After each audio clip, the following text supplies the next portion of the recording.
देखिए, मोटे मोटे तौर पे शायद ये दुनिया का पहला एंटी करप्शन एजेंसी होगी जिसके पास जांच करने की पावर भी नहीं है अपनी। तो एक लोकपाल बनाया जाएगा जिसके पास लाल बत्ती की गाड़ी होगी, एसी दफ्तर होगा, बड़े बड़े बंगले होंगे।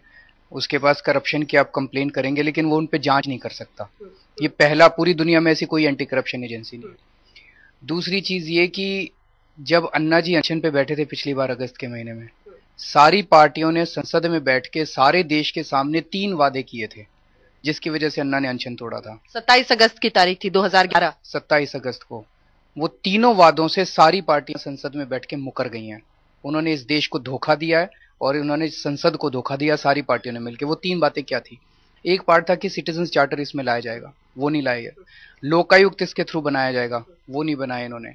और सारी नौकरशाही को इसके दायरे में लाया जाएगा, वो नहीं लेके आए। Lower bureaucracy. तो तीनों बातों पे ये लोग मुकर गए हैं। दूसरा, ये लोकपाल बिल जो सरकार ने बनाया है, ये भ्रष्टाचार रोकने के लिए नहीं बनाया, भ्रष्टाचारियों की मदद करने के लिए बनाया। अब इस बिल के बाद कोई भ्रष्टाचारी पकड़ा जा ही नहीं सकता। चैलेंज है मेरा, सरकार को चैलेंज है कि इस बिल के जरिए भ्रष्टाचारियों को पकड़ के दिखा दो। अब इसके अंदर पूरी वो सेफगार्ड्स क्रिएट किए गए हैं कि अगर कोई भ्रष्टाचारी पकड़ा जाए तो उसके ऊपर एफआईआर दर्ज नहीं हो सकती जब तक आप भ्रष्टाचारी से पूछ ना लो कि भाई बताओ। तो उसको शोकॉज नोटिस देना पड़ेगा भ्रष्टाचारी को, आपके खिलाफ एफआईआर दर्ज क्यों ना कर दी जाए। ऐसा कभी देखा है? कभी पूरी दुनिया के अंदर की एफआईआर दर्ज करने के पहले भ्रष्टाचारी से पूछा जाए कि भैया, तो उसको सारे सबूत दिखाने पड़ेंगे सरकार को। रेड मारने जाना है तो रेड मारने के पहले उससे पूछा जाएगा आपके यहाँ रेड क्यों ना मारने, शोकॉज नोटिस दिया जाएगा। और अगर भ्रष्टाचारी के पास सरकार, अभी तक अगर कोई भ्रष्टाचार में पकड़ा जाता था तो वो अपना वकील खुद करता था। सरकार के दिल में इतनी दया है इन भ्रष्टाचारियों के लिए कि सरकार ने इस बिल में प्रोवाइड कर दिया कि भ्रष्टाचारियों को फ्री में वकील सरकार देगी अपनो डिफेंड करने के लिए। ये क्या बिल है? सरकार क्या दे दिखा रही है इस देश को? सरकार सोचती है सारा देश बेवकूफ है जो समझ नहीं रहा है। सीबीआई को स्वतंत्र नहीं करना चाहती सरकार, सीबीआई अपने कंट्रोल में रखेगी। लोकपाल को भी जांच करेगा तो सीबीआई को भेजे, और सीबीआई सरकार के अंडर में। आंदोलन का रुक जाना, आपको नहीं लगता कि सरकार का मनोबल उसी ने बढ़ाया?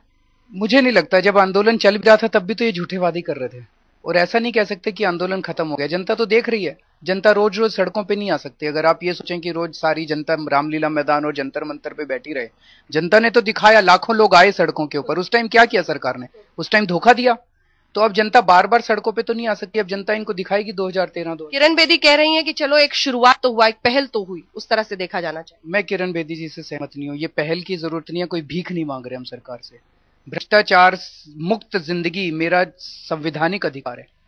आजादी के वक्त संविधान जो बनाया गया था, संविधान में लिखा है कि भ्रष्टाचार से मुक्त जिंदगी मेरा संवैधानिक अधिकार है। कोई एहसान नहीं कर रही है इस सरकार। सरकार की जिम्मेदारी है कि भ्रष्टाचार को कंट्रोल करे, और अगर सरकार भ्रष्टाचार को कंट्रोल नहीं कर सकती तो इस्तीफा दे दे। हम तो ये देख रहे हैं कि लोकपाल बिल जो आया वो लोकपाल बिल कैसा है। लोकपाल बिल भ्रष्टाचारियों को बचाने वाला बिल है, भ्रष्टाचार को दूर करने के लिए। और इसीलिए आपको लगता है बीजेपी और जो रूलिंग कांग्रेस है दोनों उसके लिए? बीजेपी वाले कौन से दूध के धुले हैं? रोज भ्रष्टाचार के उनके अपने अध्यक्ष नितिन गडकरी अभी फंस चुके हैं, उनके येडियुरप्पा फंसे थे, उनके निशंक फंसे थे। सबको ये लग रहा है कि अगर लोकपाल और लोकायुक्त बिल आ गए तो उनके आधे लोग जेल चले जाएंगे। आपको लगता है नहीं वाले? आपको लगता है अगर आंदोलन इस वक्त भी जारी रहा होता, सिर्फ लोकपाल बिल को लेकर फोकस्ड आप लोग रहते, तो शायद ज्यादा दबाव बना पड़ते? वो प्रेशर ग्रुप तो खत्म हो गया अरविंद जी। आपको क्या लगता है अगर इस देश की सारी जनता सड़कों के, ये धीरे धीरे हमें लगने लगा था, इस देश की सारी जनता अगर सड़कों के ऊपर आ जाए तो ये लोग लोकपाल बिल पास कर देंगे? बिल्कुल नहीं करने वाले, क्योंकि इनको पता है ये डू और डाई उनके लिए भी है। जो जन लोकपाल सख्त हम लोग मांग रहे हैं, अगर ये सीबीआई को आज स्वतंत्र कर दें, मैं आपको एफिडेविट लिख के दे सकता हूं, आधा मंत्रालय जिन्होंने ये लोकपाल बिल आज कैबिनेट ने पास किया है, उस कैबिनेट के आधे मंत्री जेल में होंगे।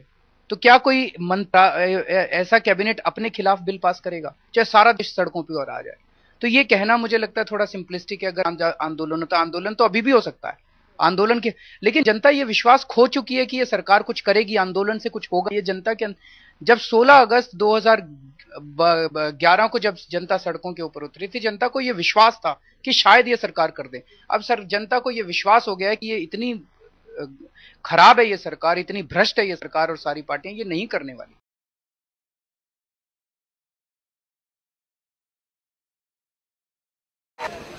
कई लोग कह रहे हैं जल्दी कर दी थोड़ी सी, थोड़ा रुक जाना चाहिए था, संगठन बना लेना चाहिए था, साल 2 साल और रुक जाते हैं। साथियों, देश बिक रहा है।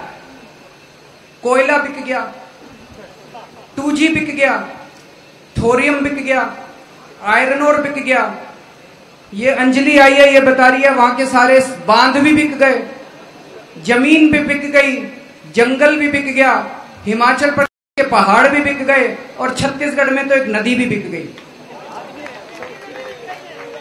साथियों, अब अगर हम लोगों ने देर कर दी तो मुझे तो लगता है कि 5-6 साल में भारत ही नहीं बचेगा।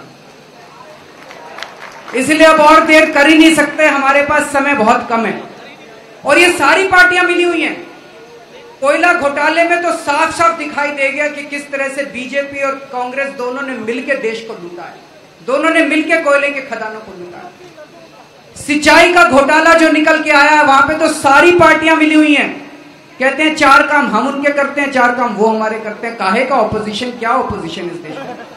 कोई ऑपोजिशन नहीं बचा इस देश के अंदर। ऑपोजिशन में तो हम और आप हैं, बाकी सारे सत्ता के अंदर है। बीजेपी भी सत्ता में है, कांग्रेस भी सत्ता में है, शरद पवार भी सत्ता में है, लालू यादव भी सत्ता में है, मायावती भी सत्ता में है, मुलायम सिंह यादव भी सत्ता में है। हम लोग ऑपोजिशन के अंदर है, मैं और आप ऑपोजिशन के अंदर। तो साथियों, कोई चारा नहीं बचा, ये तो करना ही पड़ेगा। चुनावों में कूदना ही पड़ेगा, संसद को साफ करना ही पड़ेगा, विधानसभाओं को साफ करना ही पड़ेगा।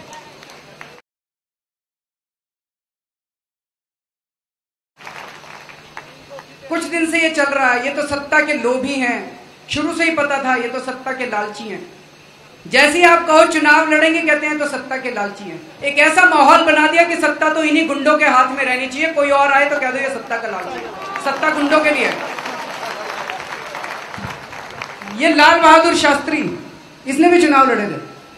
ये सत्ता का लालची था कि देशभक्त था? बाबा साहब अंबेडकर ने भी चुनाव लड़े थे, वो सत्ता के लालची थे कि देशभक्त थे? सरदार पटेल ने भी चुनाव लड़े थे। उन दिनों में अगर कोई चुनाव लड़ता तो कहते थे देशभक्त है। आज कोई चुनाव लड़ता है तो कहते हैं सत्ता का लालची है।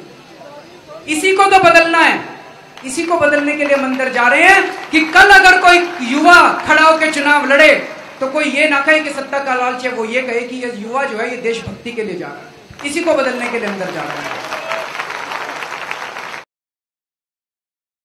क्या गारंटी है कि आप चुनाव लड़ने के बाद आपकी पार्टी के लोग करप्ट नहीं होंगे? देखिए, 2-3 चीजें हैं।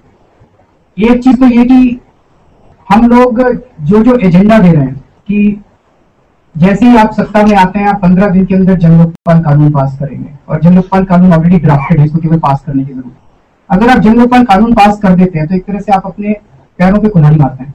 उसके बाद अगर कोई भी भ्रष्टाचार की शिकायत आती है, आप लोकपाल के पास ले जाइए और 6 महीने के अंदर उस एमएलए एमपी, चाहे हमारी पार्टी का हो चाहे किसी भी पार्टी का हो, उसको जेल में जाना पड़ेगा। उसी तरह से बहुत सारे व्यवस्था परिवर्तन के, अभी तक हर चुनाव के अंदर हमने देखा कि पार्टियां बदलती हैं, चेहरे बदलते हैं। बीजेपी कहती है हम सत्ता में आए तो हम बेटर गवर्नेंस देंगे, कांग्रेस कहती है हम सत्ता में आए तो हम बेटर गवर्नेंस देंगे।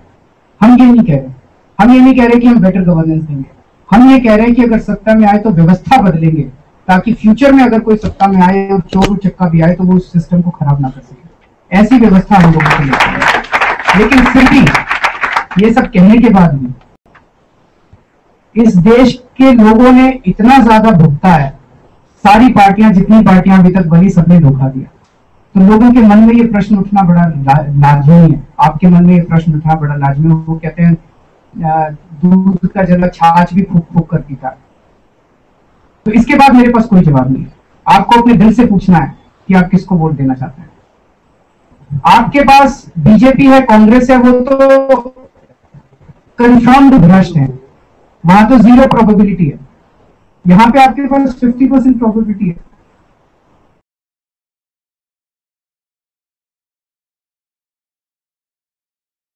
सामाजिक भेदभाव, छुआछूत, अन्याय, हमारा यह मानना है कि इस देश के अंदर कुछ साथी ऐसे हैं, कुछ भाई बहन ऐसे हैं, कुछ जाति के लोग ऐसे हैं जिनके ऊपर सदियों से अत्याचार किया गया, सदियों से उनको छुआछूत बर्दाश्त करनी पड़ी, सदियों से उनके साथ अन्याय हुआ। और आज भी अगर आप गांव में चले जाओ, उत्तर प्रदेश के और बिहार के तो कई गांवों में मैं घूमा हूं, आज भी बहुत ज्यादा छुआछूत है। कई गांव ऐसे हैं जिसमें कुछ जातियों के लोगों को गांव के बाहर रहना पड़ता है, गांव के बाहर उनके टोले हैं, वो गांव में नहीं आ सकते, उनके अलग कुएं हैं, पीने का पानी अलग है, आज भी उतनी ही छुआछूत है जितनी हम कहानियों में पढ़ा करते थे। इसलिए हमारा ये मानना है कि इन सभी भाई बहनों को अगर हमें साथ लेके चलना है तो रिजर्वेशन तो होना चाहिए। जो आज रिजर्वेशन है, रिजर्वेशन तो होना चाहिए। जिन जिन लोगों को अभी तक रिजर्वेशन मिला इन जातियों में से, उनके और उनके आसपास के कुछ परिवारों के तो उनको तो फायदा हुआ, इसमें कोई दो राय नहीं है, वो लोग तो आगे बढ़े। लेकिन एक प्रश्न ये उठता है कि हमारे देश के अंदर लगभग 25 करोड़ लोग ऐसे हैं जो इन जातियों से हैं, और मोटे मोटे तौर पे मैं हिसाब लगा रहा था कि साल में 2 लाख नौकरियां निकलती होंगी सरकारी। 2 लाख नौकरियां ऐसी हैं जिस पे आरक्षण है, आरक्षित नौकरियां 2 लाख के करीब होंगी। 2 लाख लोगों को अगर हमने रिजर्वेशन दे भी दिया तो ये 28 करोड़ लोगों का कब जाके भला होगा, पता नहीं, सदियां बीत जाएंगी, इनका पूरी सबका भला नहीं हो सकता। तो एक तरफ जहां हम मानते हैं कि आरक्षण तो होना चाहिए, दूसरी तरफ हम ये भी मानते हैं कि केवल और केवल आरक्षण से काम नहीं चलेगा। जो बिहार के टोले पे रहता है आदमी, बिहार के गांव के एक टोले में रहता है, उसे तो पता ही नहीं कि आरक्षण होता क्या है, उसका तो बच्चा कभी पढ़ ही नहीं सकता। उसको तो यह चाहिए कि उसके बच्चे के लिए अच्छी शिक्षा दे दो। अगर उसके बच्चे को अच्छी शिक्षा मिल गई तो शायद उसका बच्चा कहीं जाके नौकरी के लिए या कहीं जाके वो कर सकता है।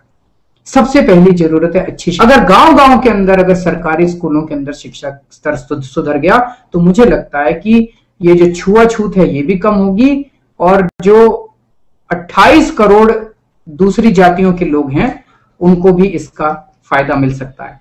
और मुझे ये पूरा यकीन है एक दिन ऐसा आएगा जब ये खुद खड़े होकर कहेंगे कि हम आपके बराबर खड़े हो गए, अब हमें आरक्षण नहीं चाहिए। मैं ऐसे अपने कई साथियों को जानता हूं, मेरे बैच के अंदर मैं इनकम टैक्स विभाग में था, मेरे बैच के अंदर 2-3 साथी ऐसे हैं जो अपनी मेहनत से आए हैं।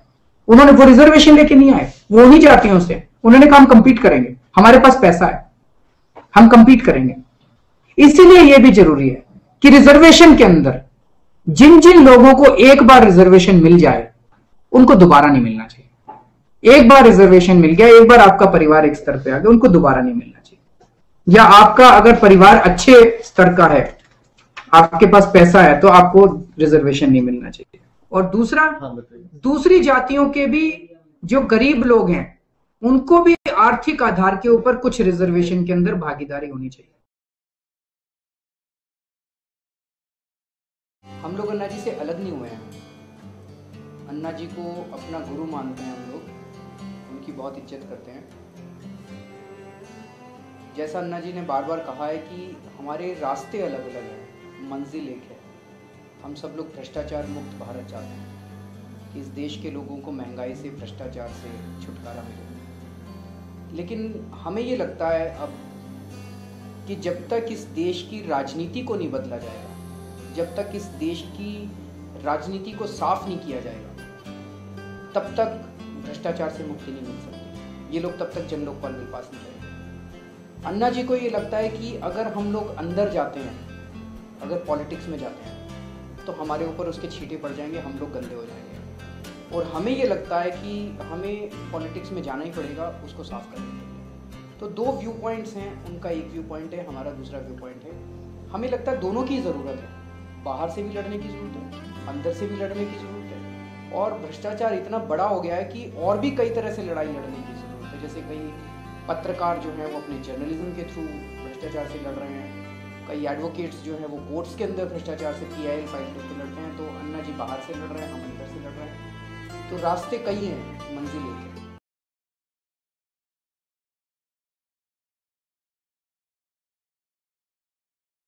Now clearly directed us to start forming a political party. If he says even once that he doesn't want us to do that, we will immediately withdraw in seconds. Let Anna say once that he is against the political party formation and we will immediately withdraw. On 11 occasions in the last 3 months I have concluded, Anna has said exactly that. If Anna was your guru, if Anna was your moral guide, why have you gone loggerheads against everything that he has said? And is that also not driven by your own ambition? I completely concede everything that you are saying. I'm not disputing that. As I've already said, that हम लोग नेता नहीं है, हमें राजनीति करनी नहीं आती और ना हम चुनावों में और सत्ता की राजनीति में भाग लेने के लिए आए हैं. Firstly, if power was the issue, अगर सत्ता ही लेनी होती तो इनकम टैक्स की नौकरी में इनकम टैक्स कमिश्नर के पास कोई कम पावर नहीं होती है. अपने इलाके का बादशाह होता है वो. इनकम टैक्स की नौकरी छोड़ के इस पूरे फील्ड के अंदर हम नहीं कूदते. Some people accuse that right from the beginning Arvind तो शुरू से ही चाहता था सत्ता में आना and this all was नाटक. I was just wondering 2010 November, September, October, November, that was the time when some of us got together and we drafted this Jan Lokpal bill. So the people are accusing right at that time I had those intentions of entering into politics. So that means in 2010 September, I sat down and I thought now we have a Jan Lokpal bill. Now I should get Anna, Kiran Bedi, Prashant Bhushan and everyone on board. And next year on 5th April, we will make Anna sit on fast. And then the government would set up a joint drafting committee. I predicted all that. The government would set up a joint drafting committee which would finally fail. And then now we will make Anna sit on next fast on 16th August. And then the parliament would make 3 promises. Again, the parliament will go back and then we will jump into politics. This is all we predicted 2 years back. I think the life doesn't work like that. I wish I could predict the next 2 years like this. जिंदगी एक एक दिन के हिसाब से चलती है. हमारी पॉलिटिक्स में आने की मंशा थी, ऐसा बिल्कुल गलत है. हमारी पॉलिटिक्स में आने की मंशा नहीं थी, लेकिन the situation has turned in such a manner that we are forced into politics and we are willing to take up this challenge. You are very right. I did say कि अगर अन्ना कहेंगे हम पॉलिटिक्स में नहीं आएंगे. शुरू में अन्ना जी का ये आइडिया था हम लोगों के आंदोलन में इसको चर्चा करने के लिए. I will not like to go into those details. No, please do. The Aam Aadmi wants to know. No, Aam Aadmi wants to know. I would like to ask, how many of you feel that we have made a mistake by entering into politics? 1, 2, 3, 4. And how many of you feel that we did the right thing by entering into politics? So I think let's forget the past and let's move on.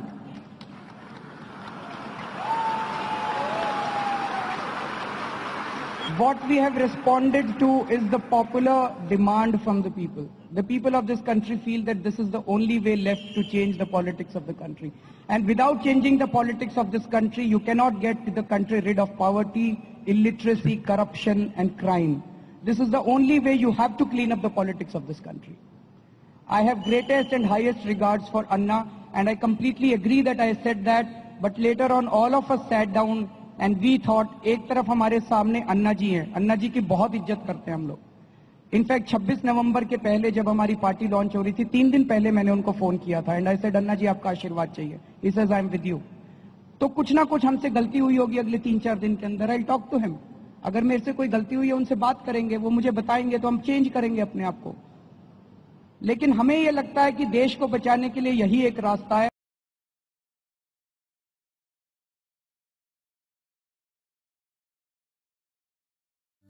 हम लोगों ने 2 साल में भ्रष्टाचार के खिलाफ आवाज उठाई. हमने कहा भ्रष्टाचार नहीं होना चाहिए, कोई भ्रष्टाचार करे तो जेल भेजो. हम लोगों ने बड़े बड़े नेताओं और कंपनियों के बीच की साठगांठ जो हो रही है वो जनता के सामने रखी. रिलायंस वाले, HSBC वाले और दूसरी बड़ी बड़ी कंपनियां किस तरह से भ्रष्टाचार कर रही है रखा. तो लोग कहते हैं आप तो विकास के खिलाफ हैं, आप तो विकास ही नहीं चाहते. तो भाई विकास मतलब क्या, भ्रष्टाचार को विकास कहते हैं? अगर हम भ्रष्टाचार के खिलाफ आवाज उठाए तो विकास के खिलाफ हो गए. अमेरिका जब अमेरिका में HSBC के खिलाफ जांच चल रही है, अमेरिका ने HSBC के ऊपर पता नहीं कितने 1000 करोड़ की पेनल्टी लगाने वाले हैं. भारत सरकार नहीं लगा रही उनके ऊपर, वो लगा रहे हैं. तो अमेरिका लगाए तो वो तो विकास, और हम भ्रष्टाचार के खिलाफ आवाज उठाएं तो हम विकास के खिलाफ हो गए. अगर भ्रष्टाचार को विकास कहा जाता है तो हम तो इस विकास के खिलाफ हैं, हम इस भ्रष्टाचार के खिलाफ हैं. लेकिन इसका मतलब ये नहीं कि हम बिजनेस को गलत मानते हैं, इसका मतलब ये नहीं कि हम कंपनी को गलत मानते हैं. बिजनेस नहीं होगा तो रोजगार कैसे मिलेगा? लेकिन ईमानदारी के साथ बिजनेस होना चाहिए, भ्रष्टाचार करके बिजनेस नहीं होना चाहिए। हम चाहते हैं, इस देश के अंदर कई बिजनेस करने वाले ऐसे लोग हैं जिनको मजबूरी में भ्रष्टाचार करना पड़ता है। अगर एक ईमानदार व्यवस्था बनेगी तो वो सब ईमानदारी से करना चाहते हैं।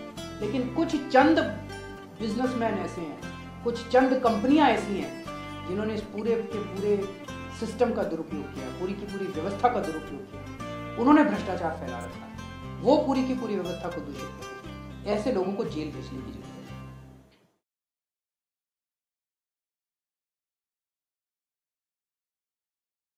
ये पूरी की पूरी व्यवस्था आज हम लोगों को मजबूर कर रही है भ्रष्ट होने के लिए।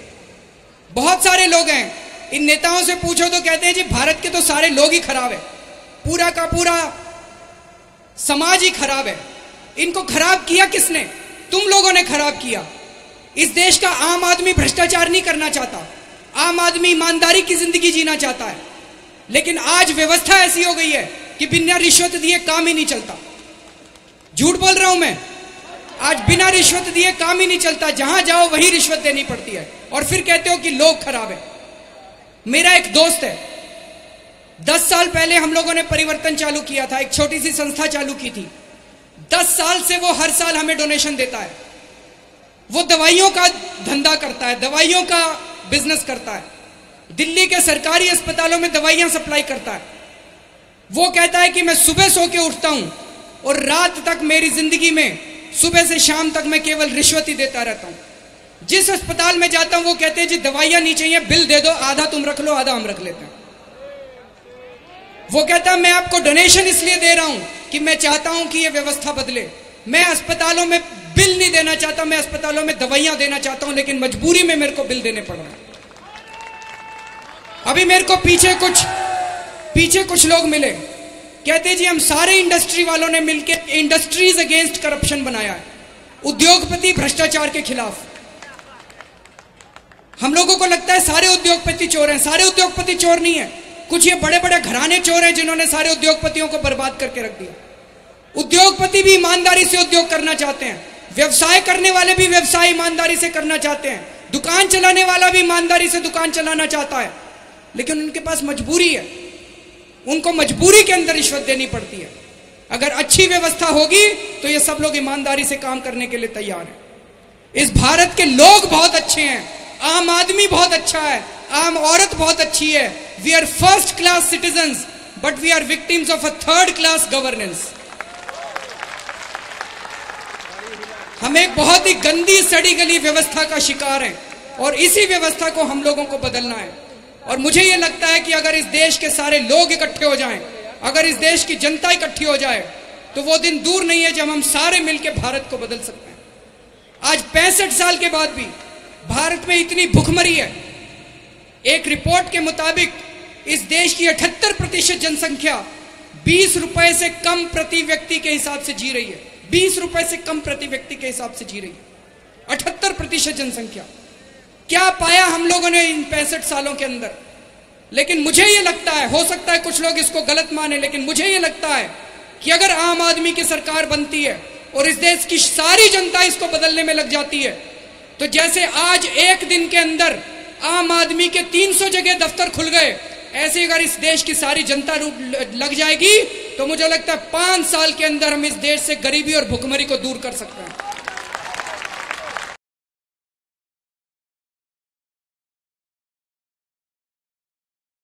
दाता तकरीबन जो हैं वो रूरल एरियाज आते हैं, रूरल एरियाज आते हैं। उनको आपकी तरफ से क्या ऐसे शगुफे देंगे जो अन्य सरकारें देती हैं? कोई शराब की बोतलें, कोई पैसे, कोई फ्री के सिलेंडर और गैस, कोई फ्री गैस के सिलेंडर और गैस, और पब्लिक लैंड के ऊपर उनको मकान दे दिए जाते हैं। पब्लिक लैंड उनको घेरने की पूरी अनुमति दी जाती है, लीगलाइज कर दी जाती है। आप ऐसा कौन सा काम करने जा रहे हैं जिससे कोई लुभावनी जो वो रूरल एरिया है आपकी तरफ खिंचा है? हम एक ही चीज दे सकते हैं, हम सत्ता बांटेंगे। यहाँ से दिल्ली से, संसद से और नॉर्थ ब्लॉक और साउथ ब्लॉक से सत्ता हटा के गांव-गांव में सत्ता दी जाएगी। अगर आपके गांव के अंदर स्कूल नहीं है तो आपको एजुकेशन मिनिस्टर को चिट्ठी लिखने की जरूरत नहीं है, गांव के लोग बैठेंगे, प्रस्ताव पारित करेंगे और स्कूल बन जाएगा। आदर्शवादी और एक तरह से सरलीकृत व्याख्या लगती है कि ये तो तब भी नहीं हो पाया जब आजादी के बाद हम इतने घनघोर आदर्शवादी दौर में थे। अब कैसे हो पाया? हाँ, लेकिन वो पॉलिटिक्स पूरा का पूरा ऐसा सेंट्रलाइज्ड मॉडल हम लोगों ने लागू कर दिया जो कि इस देश के अंदर हो नहीं सकता।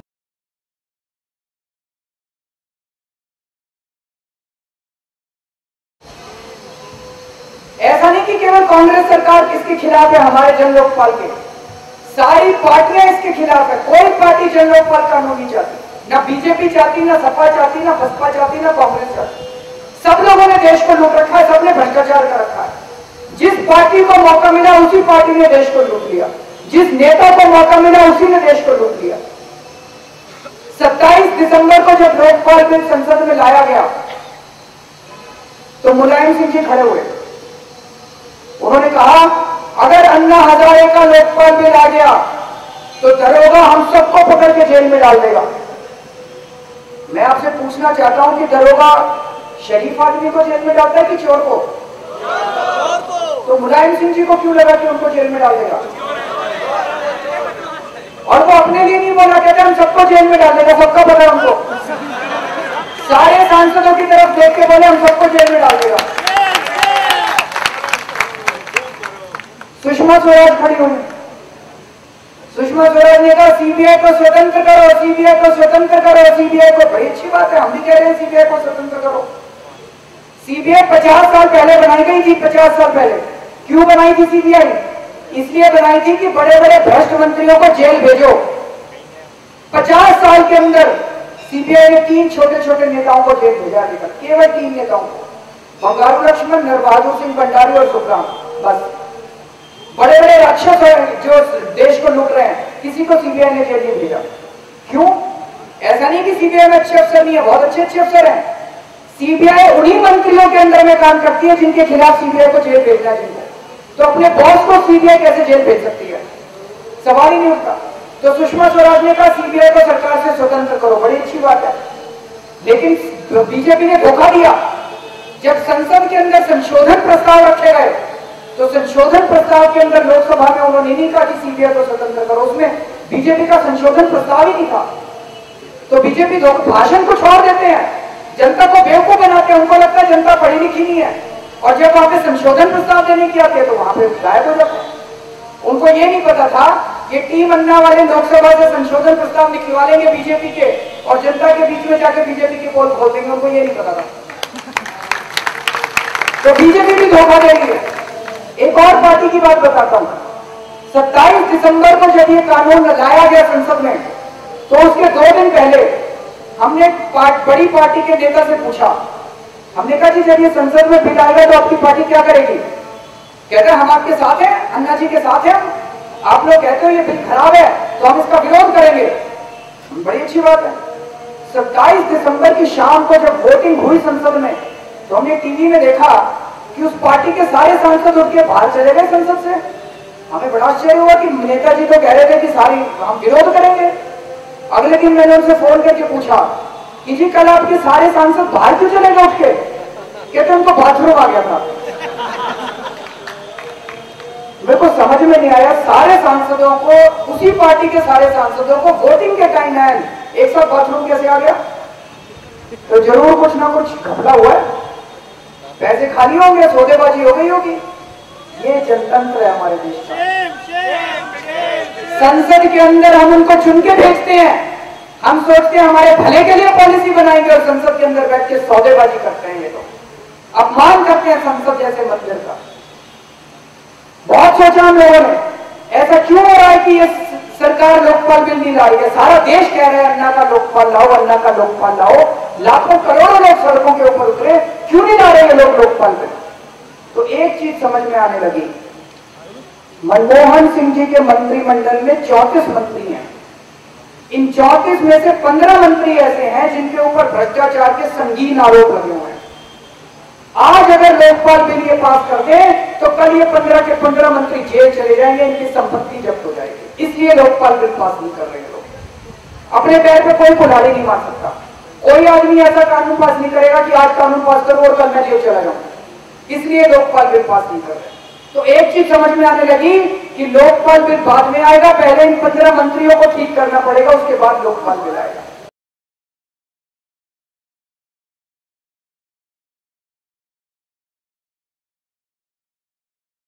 कांग्रेस की सबसे बड़ी सफलता यह है कि उसकी सरकार ने सभी विपक्षी दलों को, जिनका प्रतिनिधित्व लोकसभा में है, इस बात के लिए मना लिया है कि कोई भी दल अन्ना हजारे के लोकपाल बिल पर चल रहे आंदोलन का समर्थन न करे। साथ ही बाबा रामदेव के काले धन पर चल रहे आंदोलन का भी समर्थन न करे। सरकार ने सफलतापूर्वक विपक्षी दलों से कहा कि आज हमारी सरकार है, कल आपकी सरकार होगी, कल आपको भी इन्हीं सवालों में घिरना होगा। इसलिए बेहतर है कि हम सब लोकपाल और काले धन जैसे विषयों को बहस में ही उलझा दें। न आप मांग करें, न हम कार्रवाई करेंगे। सभी बड़े विपक्षी दल जो राज्यों में सरकारों में हैं, सरकार की इस बात को इसलिए समझ गए क्योंकि उन सबको इस बात का पता था कि दोनों ही सवालों पर वे सब कहीं न कहीं फंसने वाले हैं। सरकार की तरफ से उसके 4 मंत्रियों ने सफलतापूर्वक ये काम किया और अपने संबंधों, रिश्तों एवं शाम की बैठकों के जरिए प्रमुख विपक्षी दलों को अन्ना हजारे और रामदेव से दूर कर दिया।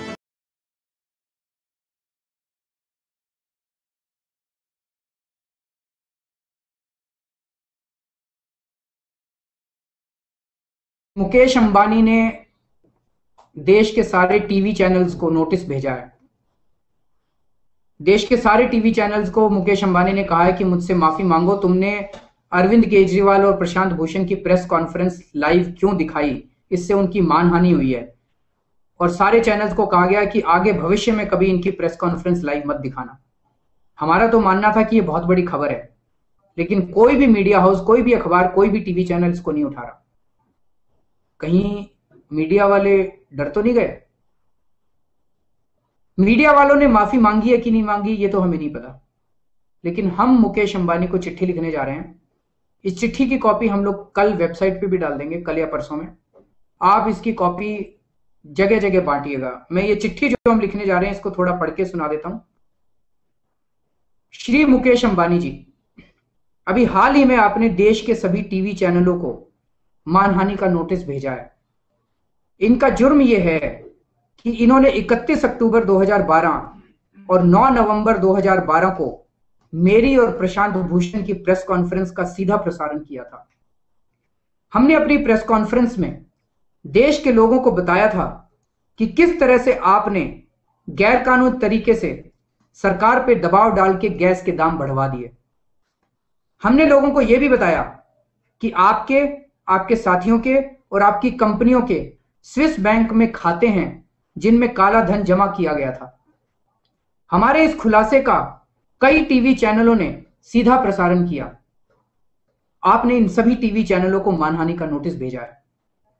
मेरी समझ में यह नहीं आ रहा कि मेरी और प्रशांत भूषण की कही गई बातों से यदि आपकी मानहानि हुई है तो इसके सबसे बड़े दोषी तो मैं और प्रशांत भूषण है।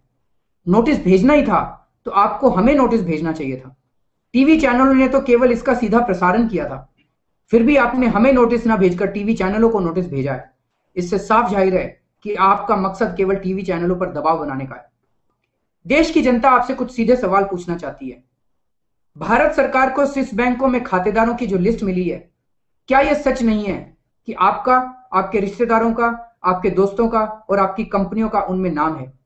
क्या यह सच नहीं है कि इस लिस्ट में आपके नाम पर 100 करोड़ रुपए जमा दिखाए गए हैं? क्या यह सच नहीं है कि आपने इस पैसे पर टैक्स जमा कर दिया है? क्या यह सच नहीं है कि आपने ये टैक्स श्री धीरू भाई अंबानी जी के नाम से जमा कराया है? इससे यह साबित होता है कि आपने अपना जुर्म कबूल कर लिया है।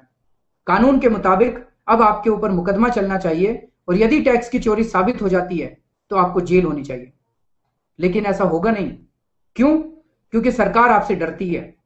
आपने खुद ही कहा है कि कांग्रेस पार्टी आपकी दुकान है। आपने बिल्कुल सच कहा है। इस बात के सबूत सामने आए हैं कि सोनिया गांधी जी आपके निजी हवाई जहाज से यात्रा करती हैं।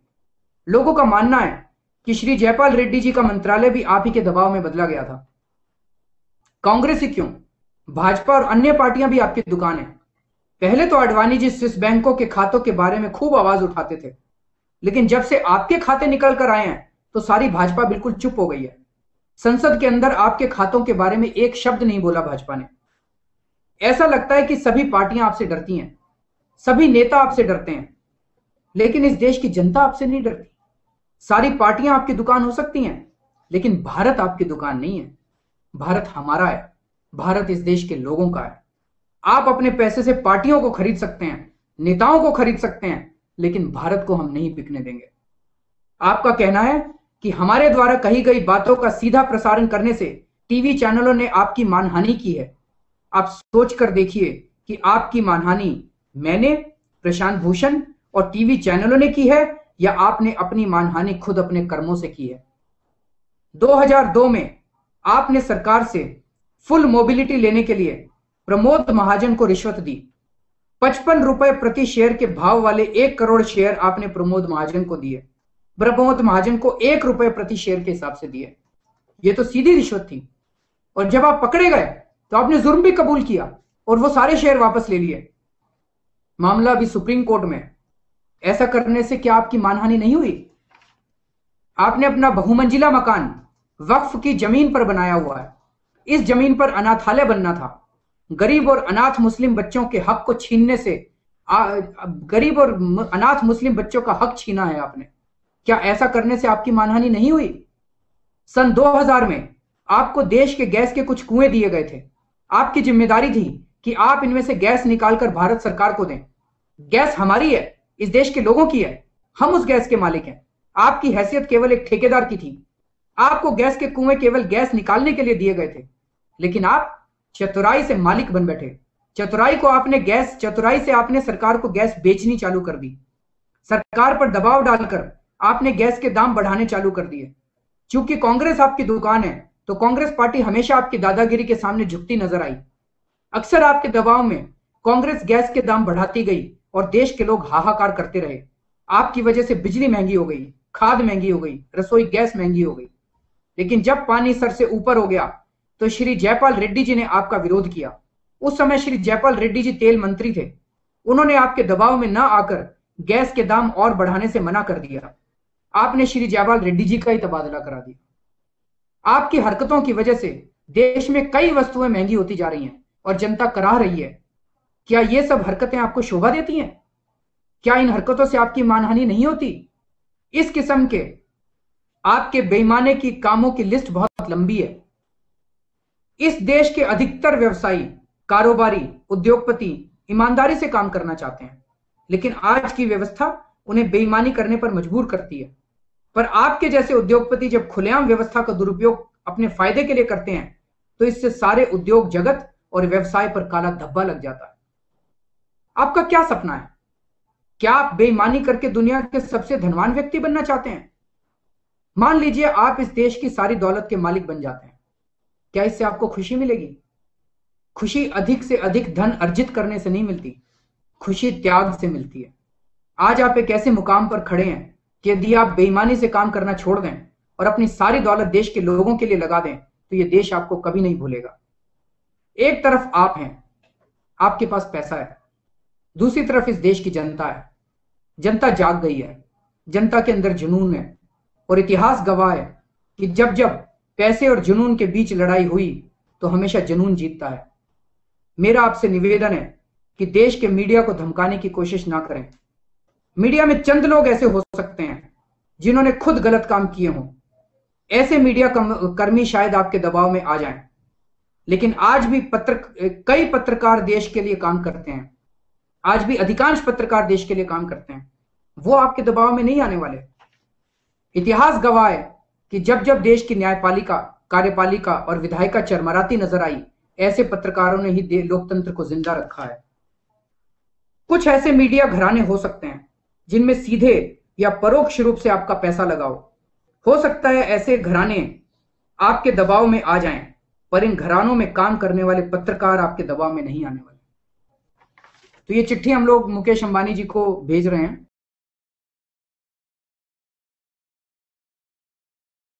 2012 को आंदोलन का साल कहें तो गलत नहीं होगा। साल 2012 ने जनता को अपनी बात मजबूती के साथ कहना सिखाया और जनता के बीच से ही उठी एक बुलंद आवाज जिसने सरकार को हिला कर रख दिया। सरकार और विपक्ष पर अपने नए नए खुलासों से अरविंद केजरीवाल बन गए साल के सबसे बड़े न्यूज मेकर।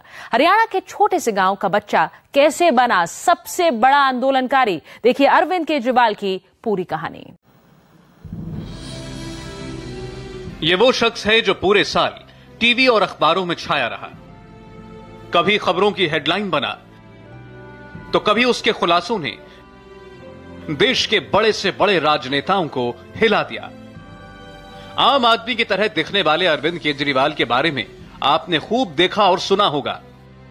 भ्रष्टाचार के खिलाफ देश में एक नई लहर पैदा करने वाले इस समाज सेवी के बारे में पढ़ा होगा।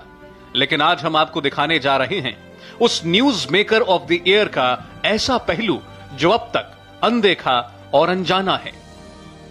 आपके पास सीबीआई है, आपके पास पुलिस है। देख रहा हूँ कि आपकी शर्ट अभी भी फटी हुई है, क्या उसी में फटी थी? हाँ, ये उसी समय फटी थी। पुलिस ने धक्का मुक्की में। उनकी गाड़ी और उनका बंगला उस गरीब आदमी के टैक्स से चलते हैं। 13,000 का बिल आया है, चाय की दुकान करते हैं। दिल्ली से 170 किलोमीटर दूर हरियाणा के शहर भिवानी का एक छोटा सा गांव है ये सिवानी।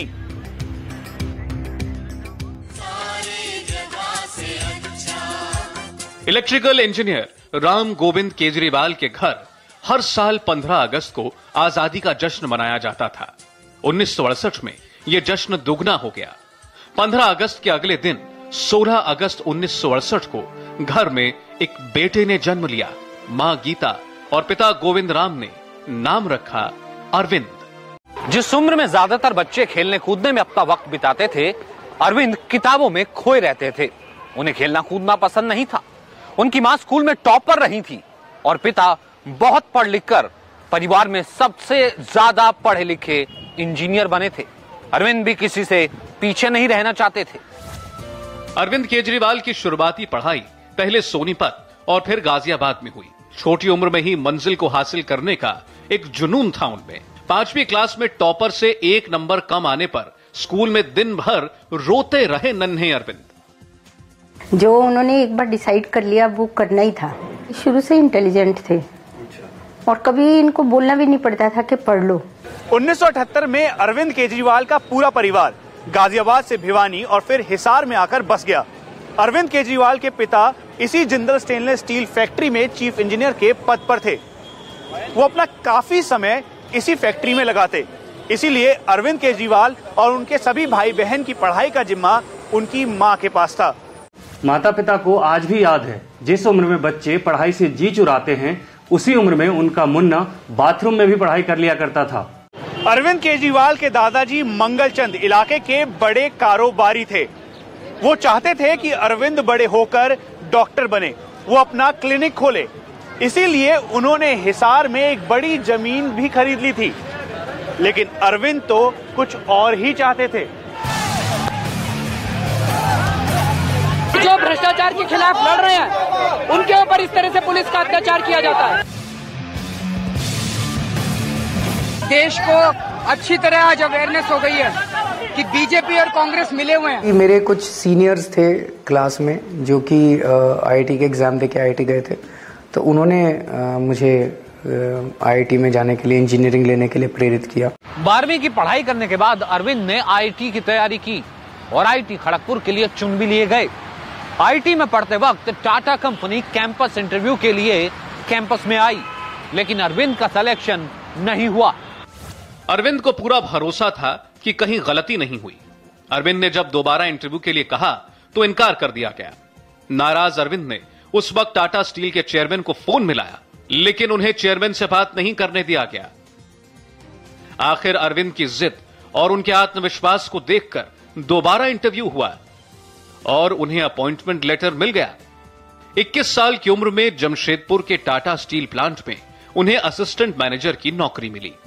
टाटा स्टील के डिजाइनिंग डिपार्टमेंट से जल्द ही उनका मन ऊबने लगा था। 1 साल ही पूरा हुआ था कि उन्होंने सिविल सर्विसेज की तैयारी के लिए टाटा स्टील से पढ़ाई के लिए छुट्टी ले ली। केजरीवाल को 1991 में सिविल सर्विसेज की परीक्षा में पास होने पर रेवेन्यू सर्विस मिली, लेकिन वो इससे संतुष्ट नहीं हुए। फैसला किया कि एक बार फिर परीक्षा में बैठेंगे। इस बीच छुट्टियां खत्म होने पर उन्हें टाटा स्टील में दोबारा लौटना पड़ा।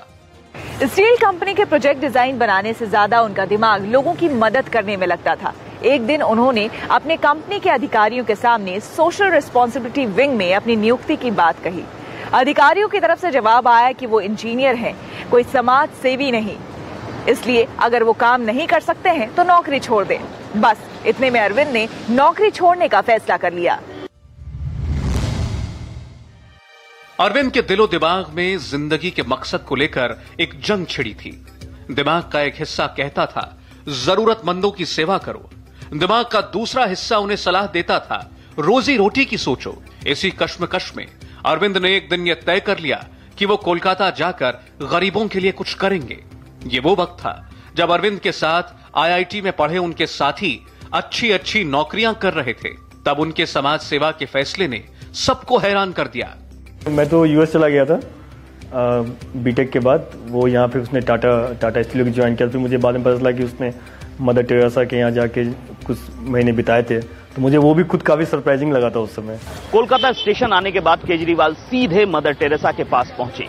कालीघाट में मदर टेरेसा के आश्रम निर्मल हृदय के बाहर लंबी लाइन लगी हुई थी। जब अरविंद का नंबर आया तो उन्होंने मदर से सिर्फ इतना कहा, माँ मैं आपके लिए काम करना चाहता हूँ। मदर ने उनका हाथ पकड़ा और कहा वो कालीबाड़ी जाकर गरीबों की सेवा करें। 24 साल की उम्र में एक अच्छी खासी नौकरी छोड़कर अरविंद कोलकाता की सड़कों पर दिन भर भटकते, रास्ते पर पड़े गरीबों और बेसहारों को उठाकर मदर टेरेसा के आश्रम लाते और उनकी सेवा करते। गरीबों और उनके लिए लोगों की बेरुखी ने अरविंद को अंदर से झकझोर कर रख दिया था। समाज सेवा की वजह से अरविंद घर की सूद लेना भी भूल जाया करते थे। एक दिन अचानक उनके पास संदेश आया कि सिविल सर्विसेज के इंटरव्यू के लिए उनके पास कॉल आया है। अरविंद घर पहुंचे, उन्होंने इंटरव्यू दिया और 1992 में दोबारा रेवेन्यू सर्विसेज के लिए चुन लिए गए। अरविंद अब एक नई मंजिल की तरफ बढ़ रहे थे। मसूरी के लाल बहादुर शास्त्री एकेडमी में सिविल सर्विसेज की ट्रेनिंग के लिए 350 ट्रेनी कैंडिडेट पहुंचे। इनमें से एक थी दिल्ली की सुनीता अग्रवाल। हालांकि मसूरी में सुनीता और अरविंद के बीच ज्यादा जान पहचान नहीं थी। जब आईआरएस के ट्रेनी आगे की ट्रेनिंग के लिए नागपुर पहुंचे, तब जाकर अरविंद और सुनीता को एक दूसरे को जानने का मौका मिला। एक दिन अचानक अरविंद ने सुनीता के घर का दरवाजा खटखटाया और दरवाजा खुलते ही उनके सामने शादी का प्रस्ताव रख दिया। उसने तो तुरंत हमारे पास फोन किया था, तो बोला था कि मम्मी एक लड़की है, तो हमने कहा हाँ हम देखना चाहेंगे। 1992 में अरविंद की पहली पोस्टिंग इनकम टैक्स में असिस्टेंट कमिश्नर के तौर पर हुई। अपने ही विभाग में रिश्वत के जाल को देखकर अरविंद असमंजस में पड़ गए। वो फिर से खुद से सवाल करने लगे, क्या मुझे इसी भ्रष्ट सरकारी सिस्टम का हिस्सा बनकर काम करना पड़ेगा? मैं क्यों इनके बीच काम करूं? अरविंद को लगने लगा कहीं मैं गलत जगह तो नहीं पहुंच गया।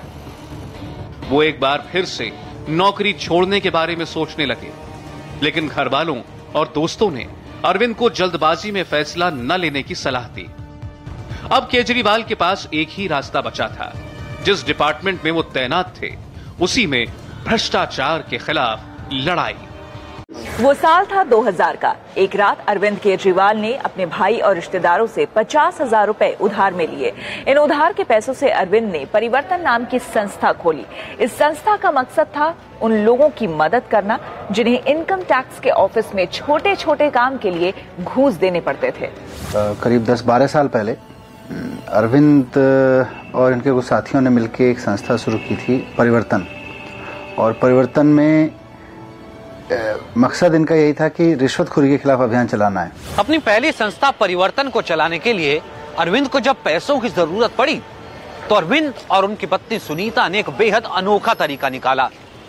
वो दिवाली पर मिले अपने तोहफों को दिल्ली की सड़कों पर बेच देते थे और इस तरीके से वो अपनी संस्था का गुजारा चलाते थे। तो अरविंद है, उन्होंने और उनकी पत्नी ने मिलके वो सारे गिफ्ट इकट्ठे किए और फुटपाथ पे दुकान लगा के बैठ गए और उसको सस्ते में जो भी नॉर्मल रेट में बेच के उससे जो पैसा मिला वो चंदा दे दिया। तो इस तरह का कैरेक्टर है उस आदमी का। सिर्फ 1.5 साल में परिवर्तन ने 800 लोगों की शिकायतें सुलझा दी। जो लोग पहले बिजली, पानी और राशन कार्ड के लिए दलालों के चक्कर में फंस जाते थे, अब वो परिवर्तन के पास अपनी समस्याओं को लेकर आने लगे। कुछ ही महीनों में अरविंद केजरीवाल को यह लगने लगा कि अब परिवर्तन और नौकरी को एक साथ चलाना मुश्किल है। इसी वजह से अरविंद ऑफिस से लंबी छुट्टी लेकर अपनी संस्था परिवर्तन के काम में पूरी तरह से जुट गए। सिविल डिसोबीडियंस मूवमेंट चालू हुआ है। हम लोग दिल्ली के कोने कोने में जाएंगे, घर घर में जाएंगे। आंदोलन था, आंदोलन रहेगा और ये आंदोलन अब संसद में जाएगा। भ्रष्टाचार के खिलाफ लड़ाई को आगे कैसे बढ़ाया जाए, अरविंद अब इस बारे में सोच ही रहे थे कि 2001 में आरटीआई यानी कि सूचना के अधिकार के कानून को दिल्ली सरकार ने पारित कर दिया। तब तो मानो अरविंद के हाथ में एक नया हथियार आ गया हो। अब वो लोगों को ये सिखाने में जुट गए थे कि 10 साल से बिजली का कनेक्शन ना लगा हो तो एक आरटीआई डालो और 10 दिन में घर में बिजली आ जाएगी, और अगर राशन कार्ड ना बना हो तो एक आरटीआई डालो और 10 दिन में राशन कार्ड बन जाएगा। अगले 5 साल तक केजरीवाल शहरों से लेकर गांव तक आरटीआई की मुहिम चलाते रहे। 2006 में उनकी इस मेहनत पर मुहर लग गई जब एशिया के नोबेल पुरस्कार कहे जाने वाले रेमन मैग्सेसे अवार्ड के लिए उन्हें चुना गया। आरटीआई के जरिए देश में परिवर्तन लाने की धुन में केजरीवाल ने मैग्सेसे पुरस्कार का एक भी पैसा अपने पास नहीं रखा।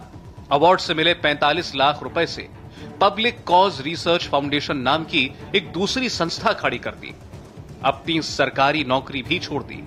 भ्रष्टाचार के खिलाफ लड़ाई को निर्णायक मोड़ पर ले जाने के लिए अरविंद ने जन लोकपाल का आंदोलन शुरू किया।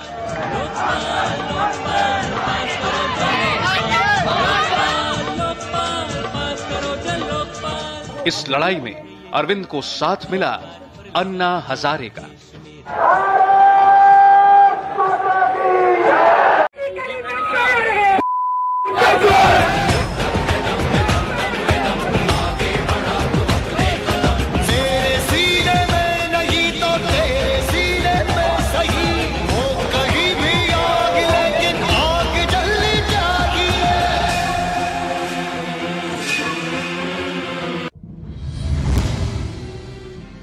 पहली बार अरविंद और अन्ना की मुलाकात एक मारुति कार में हुई। मारुति कार के अंदर ही दोनों ने भ्रष्टाचार के खिलाफ अपनी मुहिम को आंदोलन का रूप रंग देने पर चर्चा की। ऐसे बनी इंडिया अगेंस्ट करप्शन की संस्था।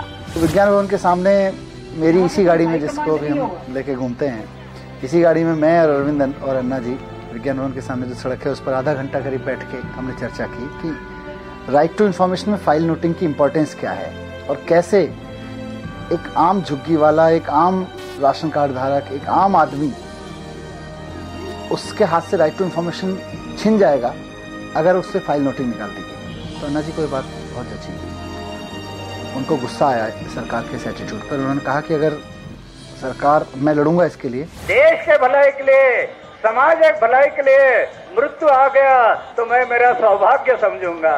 जन लोकपाल की लड़ाई में अन्ना का साथ सिर्फ 18 महीने ही मिला। इसी साल 2 अक्टूबर को जब अरविंद ने अपनी पार्टी बनाई तो अन्ना उनसे अलग हो गए। इतना ही नहीं, मेरा फोटो नहीं यूज करना, मेरा नाम यूज नहीं करना, आपके हिम्मत पर जो कुछ करना कर लो, क्योंकि मुझे वो पसंद नहीं। अन्ना जी की फोटो और अन्ना जी का नाम हमारे दिल में हमेशा रहेगा और उनके विचार हमारे जिंदगी को प्रभावित करते रहेंगे।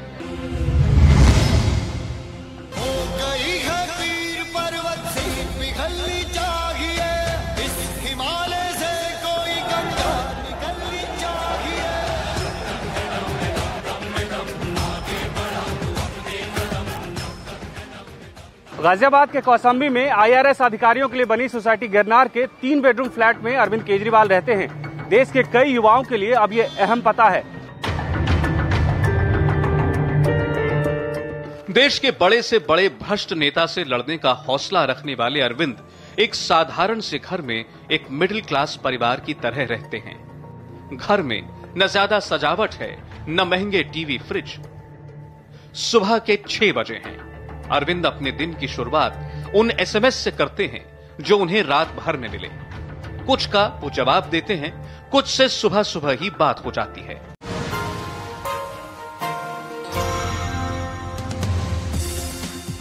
अरविंद हर रोज 4 किलोमीटर मॉर्निंग वॉक करते हैं। जब भी मौका मिलता है पत्नी सुनीता भी साथ होती हैं। इसी थोड़े से वक्त में अरविंद अपने बच्चों की पढ़ाई लिखाई से लेकर घर का पूरा हाल सुनीता से जान लेते हैं। अब हर गली हर मोड़ पर अरविंद की एक पहचान बन गई है। मॉर्निंग वॉक में लोग उनकी मुहिम की तारीफ करते हैं। गाजियाबाद के वसुंधरा में आम आदमी पार्टी का दफ्तर है। ऑफिस पहुंचने पर पता चलता है कि मिलने वालों की लिस्ट कितनी लंबी है। कोई बिजली पानी जैसी समस्याओं को लेकर आता है तो कोई चाहता है आस पड़ोस में हो रहे भ्रष्टाचार के खिलाफ केजरीवाल आवाज उठाएं।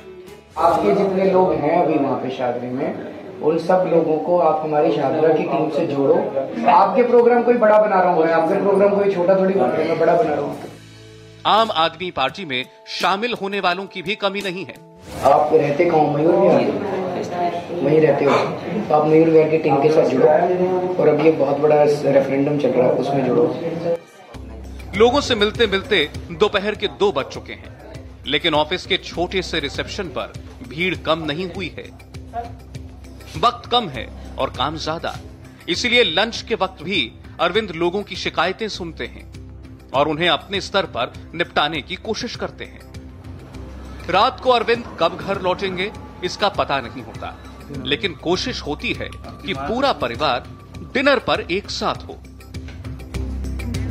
सरकार इन बिजली की कंपनियों के साथ मिली हुई है। उनको गिरफ्तार करने के लिए, उनको बर्खास्त करने के लिए ये सारी रिपोर्ट्स पर्याप्त हैं। अगर हिम्मत है आप लोगों के अंदर तो इस देश के अंदर 3 सुप्रीम कोर्ट के जजेस की स्पेशल इन्वेस्टिगेटिव टीम बना दी जाए। आपके मुख्यमंत्रियों ने किन किन उद्योगपतियों को कोयले के ब्लॉक दिए जाने की सिफारिश की थी? वो कह रहे हैं 100 करोड़ रुपए का मानहानि का दावा करेंगे। चोरी और सीनाजोरी। शांत स्वभाव के अरविंद ने भ्रष्टाचार पर देश में एक ऐसी क्रांति पैदा कर दी है कि अब उन पर फिल्म बनाए जाने की खबर है। इस फिल्म को प्रकाश झा डायरेक्ट करेंगे और अरविंद केजरीवाल के किरदार में होंगे अजय देवगन। तू 1000 लाएगा, मैं 10,000 लोग खड़े करूंगा। मेरे पीछे पूरा गांव नहीं, इस सारे का सारा जिला है। मेरे एक फोन पर यरगदी, यसूर, अशोका, खानपुर, मेरा पूरा गांव बस से, ट्रेन से, सीधे का सीधा इधर। अरविंद केजरीवाल जिस शख्सियत का नाम है वो है कि सही समय पे सही को सही या गलत को गलत कहने की वो हिम्मत रखता है, और उसी का फायदा है कि चीजें आगे बढ़ती हैं।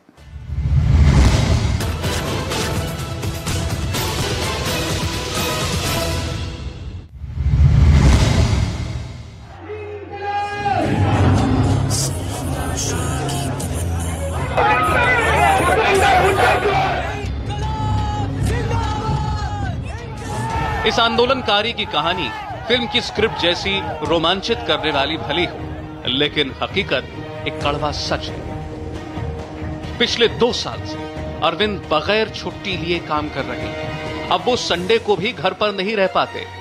उनके दोनों बच्चों को इस बात का एहसास है, लेकिन वो शिकायत नहीं करते। अरविंद कोशिश करते हैं कि जो संस्कार उन्हें मिले हैं वही संस्कार उनके बच्चों को मिले। जहां तक हो सके पूरी कोशिश करते हैं कि बच्चों की जरूरतों को वो खुद पूरा करें, लेकिन प्रदर्शन, अनशन और धरना की वजह से कई बार रात को वो घर नहीं लौट पाते हैं। लेकिन बच्चों को इस बात का मलाल नहीं होता है कि पापा अब ज्यादा वक्त नहीं दे पाते हैं। अरविंद के बच्चों को यकीन है कि पापा जिस रास्ते पर निकल पड़े हैं उन्हें मंजिल जरूर मिलेगी। इस बात की खुशी है कि पापा सिर्फ हमें ही नहीं बल्कि देश को भी समय देते हैं। अरविंद को भरोसा है कि उनकी लड़ाई एक दिन रंग लाएगी। बचपन में वो किसी बड़ी कामयाबी के लिए घंटों भगवान की पूजा करते थे। आस्था को लेकर उनका नजरिया धीरे धीरे बदलने लगा। अब वो देश को ही अपना धर्म मानते हैं। मेरा अपना ये मानना है कि देश की सेवा करना भगवान की सेवा के समान है। जितना पुण्य आपको मंदिर और मस्जिद जाने से मिलता है, उतना ही पुण्य आपको इस देश की सेवा और देश के लोगों की सेवा करने से मिलेगा। ज्यादा पुण्य मिलेगा, बहन जी कह रही हैं, ज्यादा पुण्य मिलेगा देश की सेवा करोगे।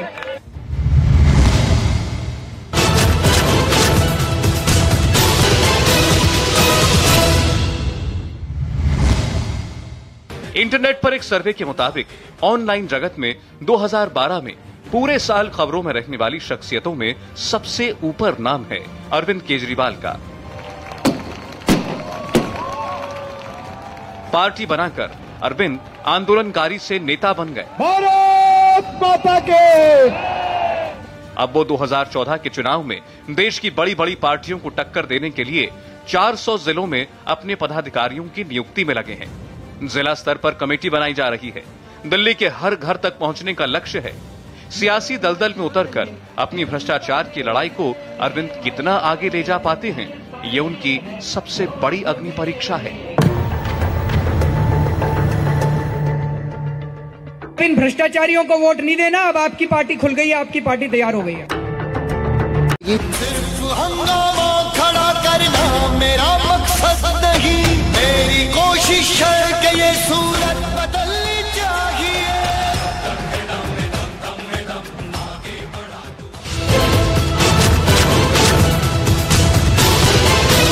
ये है अरविंद केजरीवाल का दफ्तर। कौशांबी में इंडिया अगेंस्ट करप्शन का दफ्तर। यहीं से तय होती है रणनीति, यहीं से तय होता है कि आगे क्या और कैसे करना है।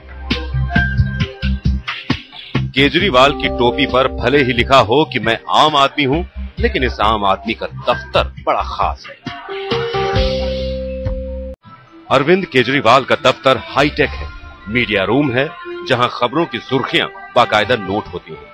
आईएसी का कोई सदस्य प्रेस के सामने है तो बाकायदा उसकी रिकॉर्डिंग होती है। अरविंद केजरीवाल ने दफ्तर में हर काम के लिए अलग टीम बना रखी है।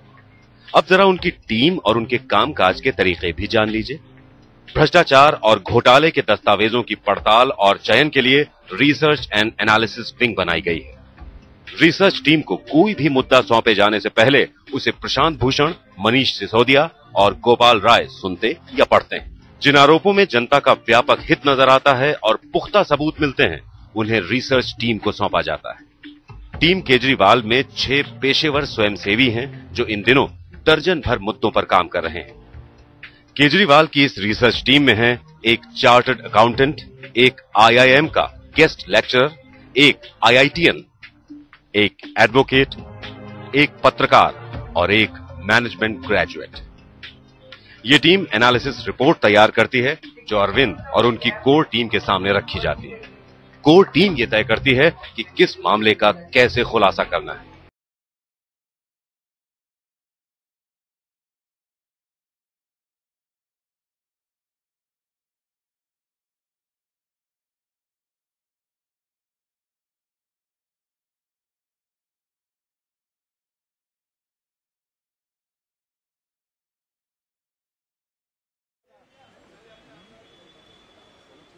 अभी गुजरात में चुनाव होने वाले हैं और वहाँ पे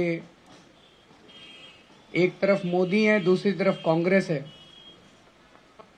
कांग्रेस मोदी जी को भला बुरा बोलती है, मोदी जी कांग्रेस को भला बुरा बोलते हैं। लेकिन आज जो हम आपके सामने कागज़ रखने वाले हैं वो ये दिखाते हैं कि मोदी और कांग्रेस मिलके पर्दे के पीछे एक साथ बिजनेस करते हैं और जनता के सामने ऐसे दिखाते हैं कि दोनों अलग अलग हैं। जनता के सामने ऐसे दिखाते हैं कि दोनों दुश्मन हैं, लेकिन दोनों एक साथ मिलकर बिजनेस करते हैं। मोदी जी के बारे में कहा जाता है कि विकास पुरुष हैं, ईमानदार हैं, लेकिन जो कागज हम लोगों के सामने आए वो कागज देख के हम लोगों को भी सोचने पे मजबूर होना पड़ा कि वो कितने ईमानदार हैं। वही कागज हम आपके सामने आज रखने जा रहे हैं कि किस तरह से वहां पे गुजरात के अंदर तेल के कुएं फ्री में बांटे जा रहे हैं, कोयले की खदानें फ्री में बांटी जा रही हैं, जमीनें बांटी जा रही हैं और कुछ औद्योगिक घरानों को, इंडस्ट्रियल हाउसेस को किस तरह से फेवर किया जा रहा है। अभी पिछले कुछ दिनों से एक कहानी चल रही है मीडिया के अंदर कि GSPC के कुछ इक्विटी को एक कंपनी को दिया गया वो अधूरी कहानी चल रही है। उसकी पूरी सच्चाई आज हम आपके सामने रखेंगे। गुजरात स्टेट पेट्रोलियम कॉरपोरेशन, ये गुजरात सरकार की पब्लिक सेक्टर यूनिट है। इसने अगस्त 2002 में भारत सरकार में बिडिंग करके आंध्र प्रदेश के गैस के कुएं लिए, गैस के कुओं से गैस निकालने का ठेका लिया। गुजरात स्टेट पेट्रोलियम जीएसपीसी ने, गुजरात सरकार ने। यहां पे जो गैस का भंडार था उसकी कीमत बताई जाती है कि $20 बिलियन, 1 लाख करोड़ रुपए का था, 1 लाख करोड़ रुपए का। जीएसपीसी ने इसको लिया और बड़ी मजे की बात है कि कुछ दिनों के अंदर उसमें से 20,000 करोड़ रुपए के गैस के कुएं इन्होंने फ्री में 2 कंपनियों को दे दिए। उसमें से एक कंपनी की बात तो पिछले कुछ दिनों से उठ रही है, दूसरी कंपनी की बात नहीं उठ रही है। 1 लाख करोड़ रुपए के गैस के कुएं उन्होंने लिए गुजरात सरकार ने, और कुछ दिनों के अंदर फरवरी 2003 में उसमें से 20,000 करोड़ रुपए के कुएं उन्होंने फ्री में 2 कंपनियों को दे दिए। सबसे पहला बात उठती है कि ये 2 कंपनियों का चयन कैसे हुआ, ये कैसे डिसाइड हुआ कि इन 2 कंपनियों को देना है, उसको नहीं देना। कोई बिडिंग नहीं हुई, कोई कॉन्ट्रैक्ट नहीं हुआ, कुछ नहीं हुआ। इन 2 कंपनियों को फ्री में ये कुएं दे दिए गए। उनमें से एक कंपनी है जियो ग्लोबल। उसके बारे में कहा है मोदी साहब ने कि भाई ये टेक्निकल असिस्टेंस देगी। बड़ी अच्छी बात है, टेक्निकल असिस्टेंस देगी वो कंपनी। जहां पे मोदी साहब को तेल के गैस के कुएं मिले, उन्हीं के पड़ोस में अंबानी साहब को भी गैस के कुएं मिले थे। दोनों पड़ोसी हैं, मोदी साहब और अंबानी साहब, वहां पे तेल के जो गैस के कुएं। वहीं पड़ोस में अंबानी साहब को भी मिले थे, और उनको भी उतने के ही मिले थे, $24 बिलियन के, लगभग 1 लाख करोड़ रुपए के। इनको भी 1 लाख करोड़ रुपए के गैस के कुएं मिले, उनको भी 1 लाख करोड़ के गैस के कुएं मिले। मुकेश अंबानी जी ने जब पिछली साल अपने कुएं में से 30% ब्रिटिश पेट्रोलियम को दिया और ब्रिटिश पेट्रोलियम को कहा कि आप हमें टेक्निकल असिस्टेंस दीजिए, तो मुकेश अंबानी जी को 35,000 करोड़ रुपए मिले ब्रिटिश पेट्रोलियम से। 30% स्टेक के 35,000 करोड़ रुपए। ब्रिटिश पेट्रोलियम को टेक्निकल असिस्टेंस भी देना था और ब्रिटिश पेट्रोलियम को 30% स्टेक मिला, बदले में उन्हें 35,000 करोड़। लेकिन मोदी साहब ने जब जियो ग्लोबल और इस कंपनी को 10-10%, दूसरी कंपनी का नाम है जुबिलेंट एम्प्रो प्राइवेट लिमिटेड, जियो ग्लोबल, और दोनों को 10-10% दिए, तो उनसे कुछ भी पैसा नहीं लिया। तो सीधे सीधे अगर कैलकुलेट करें तो 20,000 करोड़ रुपए का फायदा पहुंचाया। पहले तो देखते हैं जियो ग्लोबल क्या है। जियो ग्लोबल एक कंपनी है जिसका $64, 3200 रुपए में ये कंपनी बनी। $64 में ये कंपनी बनी। इस कंपनी का मालिक है जॉन पॉल रॉय। और 6 दिन में कंपनी बनने के 3200 रुपए की कंपनी 6 दिन में कंपनी बनी, और मोदी साहब ने 6 दिन के अंदर इसको 10,000 करोड़ रुपए के गैस के कुएं दे दिए। मोदी साहब का कहना है ये हमें टेक्निकल एक्सपर्टीज देंगे। सीएजी की रिपोर्ट कहती है इनके पास कुछ टेक्निकल एक्सपर्टीज है ही नहीं, देंगे क्या? इनको कुछ आता ही नहीं है। 3200 रुपए की कंपनी, इनको कुछ आता ही नहीं है, ये क्या टेक्निकल एक्सपर्टीज देंगे? तो ऐसा लगता है कि इस पूरी ट्रांजैक्शन का मकसद केवल ये था कि मोदी साहब 10,000 करोड़ रुपए का गैस का कुआं इनको देना चाहते थे। बड़ी मजे की बात यह है कि अगर केवल मोदी साहब दे रहे होते तो बहुत अच्छा था।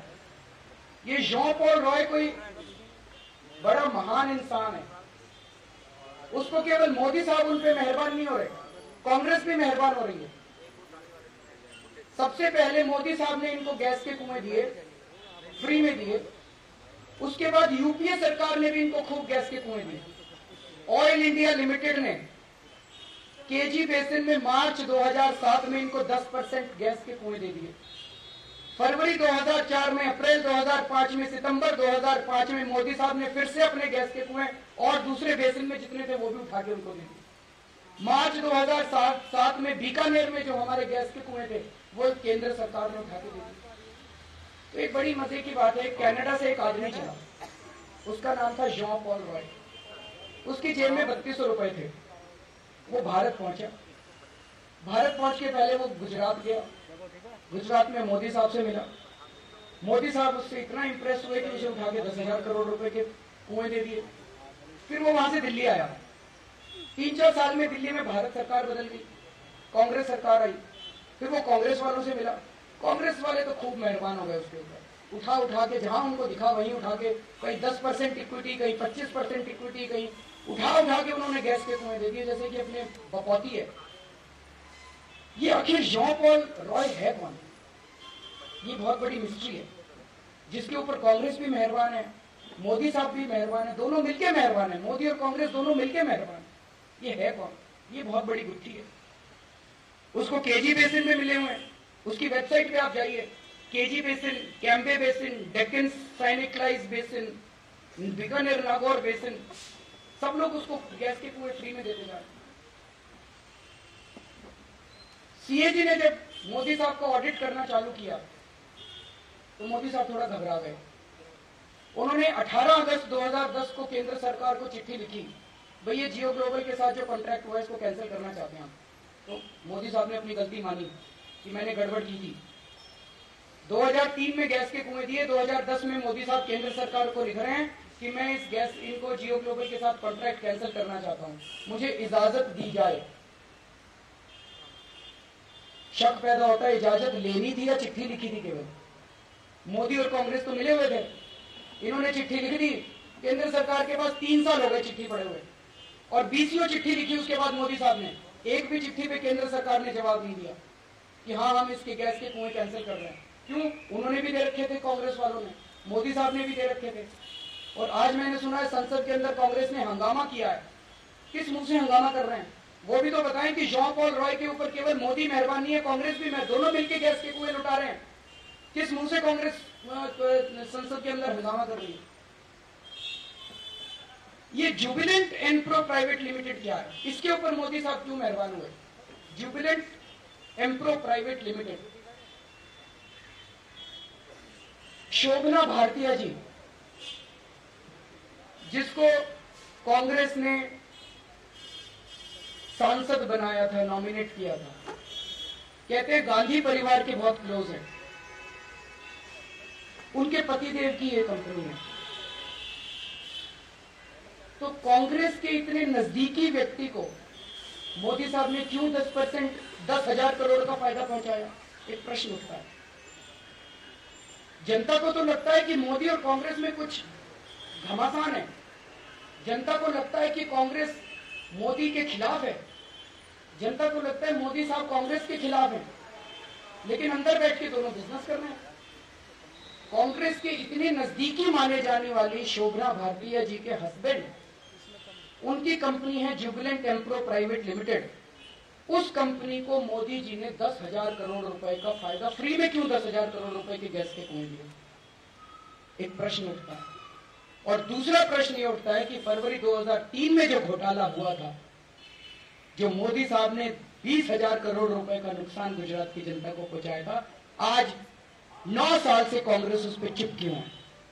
कांग्रेस ने 9 साल में इस बात को क्यों नहीं उठाया? क्योंकि कांग्रेस इस पूरे के पूरे फ्रॉड के अंदर मोदी साहब के साथ भागीदारी है। तो इससे साफ जाहिर है कि ये जॉन पॉल रॉय, मुझे लगता है जितना मैंने इसको पिछले कुछ दिनों में खोदा, ऐसा लगता है ये 2G, 3G, 4G, कोयला, सब घोटालों से बड़ा घोटाला है। अगर इस घोटाले की जॉन पॉल रॉय की तहकीकात की जाए कि ये आदमी कौन है जिसके ऊपर कांग्रेस और मोदी दोनों मेहरबान है। दूसरी चीज, मोदी साहब ने अपने एमपी और एमएलए, गुजरात के एमपीज और एमएलए को खूब जम के जमीन बांटी कि अपने घर बनाओ। घर बनाने के लिए सस्ते दामों में 45 रुपए स्क्वायर मीटर पर स्क्वायर मीटर, गांधीनगर में 45 रुपए पर स्क्वायर मीटर पे जमीन दी और आगे जाने पे थोड़ी महंगी भी दी।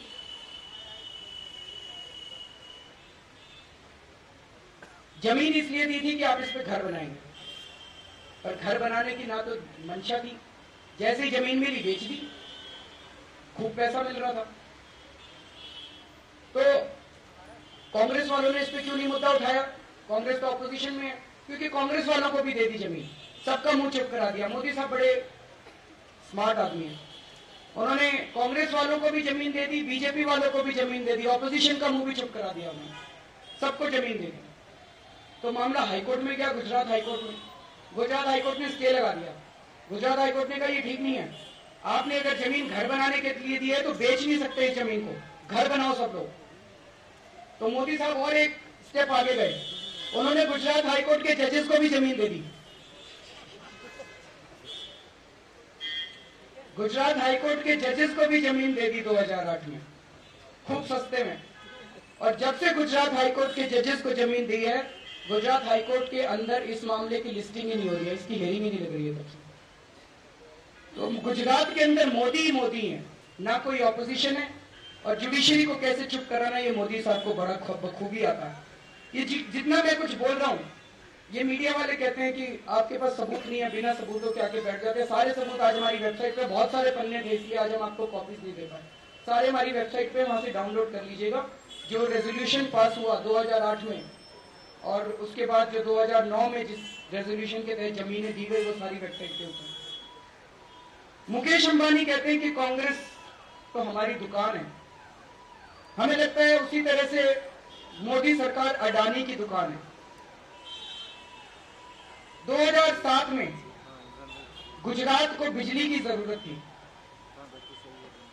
बिजली की कमी थी, तो वो अडानी से 5 रुपए 45 पैसे प्रति यूनिट, 5.5 रुपए प्रति यूनिट के हिसाब से, इसको मर्केंडाइज पावर बोलते हैं, जो शॉर्ट टर्म एग्रीमेंट के तहत अचानक जरूरत पड़ी बिजली की और आपको खरीदनी पड़े under a short term temporary arrangement, इसको मर्केंडाइज पावर, तो ये 5.5 रुपए प्रति यूनिट के हिसाब से अडानी से लेते थे। Gujarat mineral development corporation GMDC Gujarat सरकार की कंपनी है।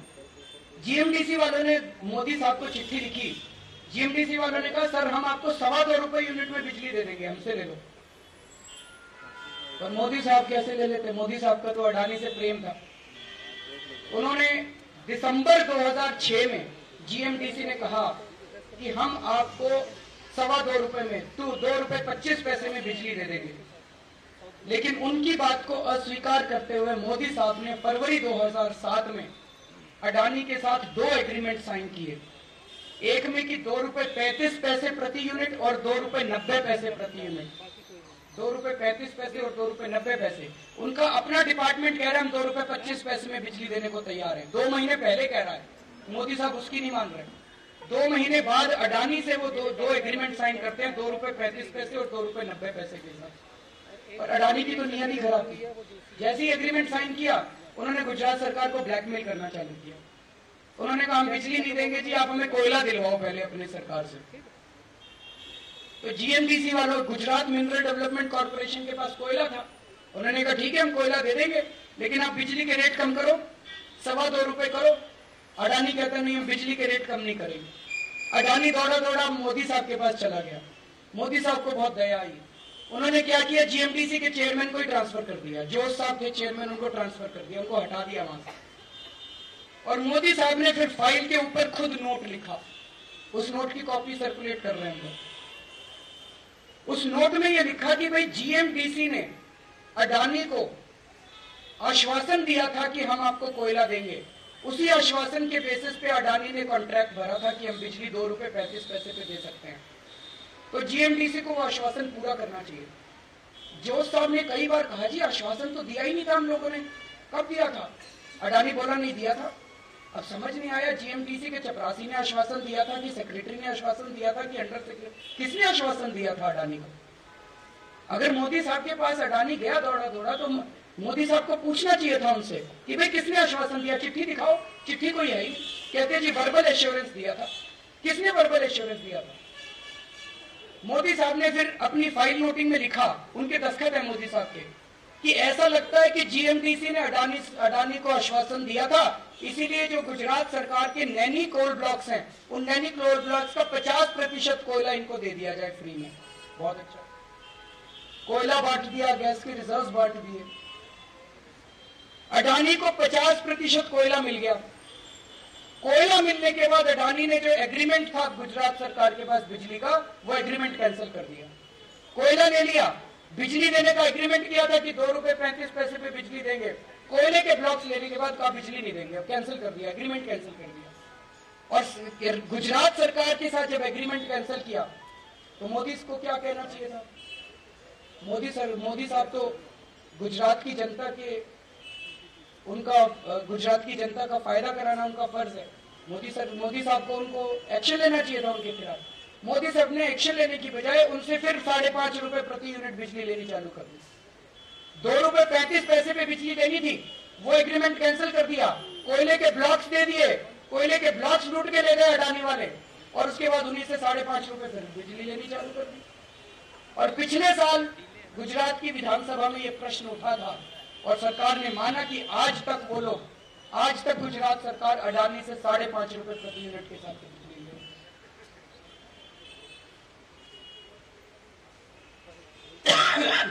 तो गुजरात की जनता को आज महंगी बिजली खरीदनी पड़ रही है और गुजरात के अंदर बिजली की कमी है, क्योंकि गुजरात सर मोदी साहब का अडानी साहब के साथ जो प्रेम है वो गुजरात की जनता को ले डूबा है। मोदी साहब ने कच्छ में 14,306 एकड़ जमीन 14,306 एकड़ जमीन SEZ बनाने के लिए अडानी साहब को दी। लगभग 5.5 करोड़ स्क्वायर मीटर जमीन किस रेट पे दी? 1 रुपया प्रति square metre, 1 rupee per square metre. Maximum 32 rupees per square metre था, लेकिन मोस्टली जो है 10 रुपए से कम में दी गई थी।